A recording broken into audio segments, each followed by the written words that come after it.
Assalamualaikum warahmatullahi wabarakatuh. Selamat pagi dan salam sejahtera buat kita semua. Hari ini adalah materi yang ketiga kita, sesi yang ketiga sesuai dengan rencana jadwal pembelajaran kita. Kita akan membahas tentang pendekatan sistem dalam manajemen. Pada pertemuan terdahulu sudah saya sampaikan tentang apa itu manajemen, apa bedanya manajemen dengan administrasi, apakah manajemen itu sama atau berbeda dengan administrasi. Hari ini kita akan membahas tentang pendekatan sistem dalam manajemen.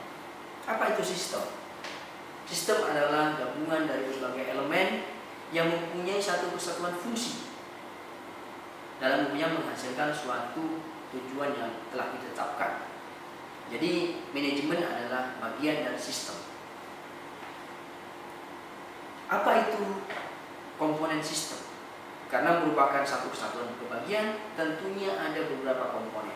Yang pertama adalah komponen input, komponen proses, komponen output, komponen dampak, dan komponen pilihan.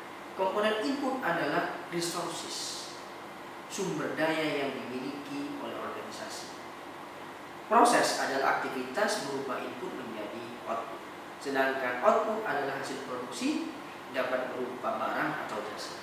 Dampak adalah akibat dari dihasilkannya output, sedangkan lingkungan adalah kondisi di luar sistem yang dapat mempengaruhi berjalannya sebuah sistem. Bisa berupa kebijakan atau lingkungan, geografis maupun yang lain, termasuk sosial, budaya, dan ekonomi. Ini adalah konsep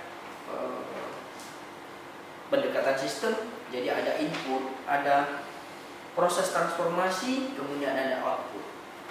Kemudian juga ada feedback, dan tentunya ada lingkungan. Lingkungan ini di sini mempengaruhi berjalannya sebuah sistem. Dalam kaitannya dengan kesehatan, tentu ada yang namanya sistem kesehatan. Sistem kesehatan ini adalah suatu satuan berbagai komponen yang berpengaruh terhadap kesehatan yang ada di sebuah wilayah atau negara tertentu. WHO mendefinisikan sistem kesehatan sebagai seluruh kegiatan yang mempunyai maksud utama untuk meningkatkan dan memelihara kesehatan. Dalam hal ini tidak saja pelayanan kesehatan formal, tapi juga tidak formal, seperti halnya pengobatan tradisional.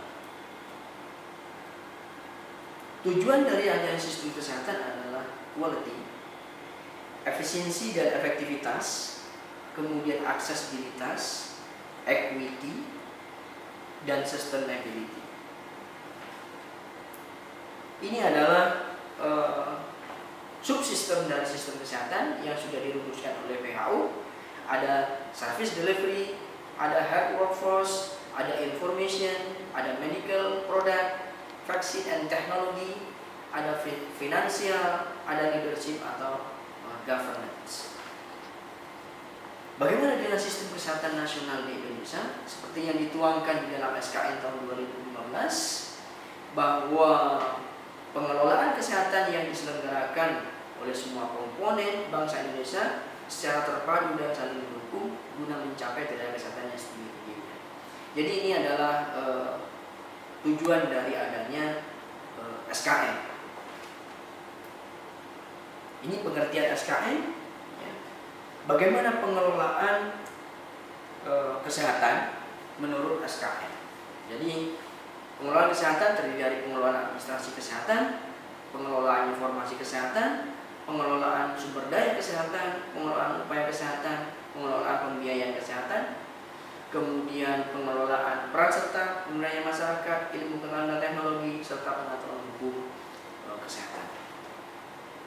Subsistem kesehatan, subsistem komponen pengelolaan kesehatan itu ada upaya kesehatan, ada penelitian dan pengembangan kesehatan, ada pembiayaan kesehatan, ada sumber daya manusia kesehatan, ada sediaan farmasi, alat kesehatan dan makanan, ada manajemen, informasi regulasi kesehatan, dan ada pemberdayaan masyarakat. Upaya kesehatan terdiri dari 4: promotif, preventif, kuratif, dan rehabilitatif. Ini mengenai hal-hal yang terkait dengan upaya penelitian dan pengembangan. Pembiayaan kesehatan, kita mengenal istilah yang nama Universal Health Coverage. Itu sesuai dengan Undang-Undang Nomor 40 Tahun 2004 tentang SJSN dan Undang-Undang Nomor 24 Tahun 2011 tentang BPJS. Sumber daya manusia kesehatan itu terdiri dari jumlahnya seperti apa, jenisnya dan kualitasnya. Jenis kesehatan di Indonesia ada terdiri dari tenaga medis, ada tenaga kefarmasian, tenaga keperawatan, kebidanan, tenaga kesehatan masyarakat, kesehatan lingkungan, gizi, keterapian fisik, keteknisian medis, dan tenaga kesehatan lainnya termasuk peneliti kesehatan.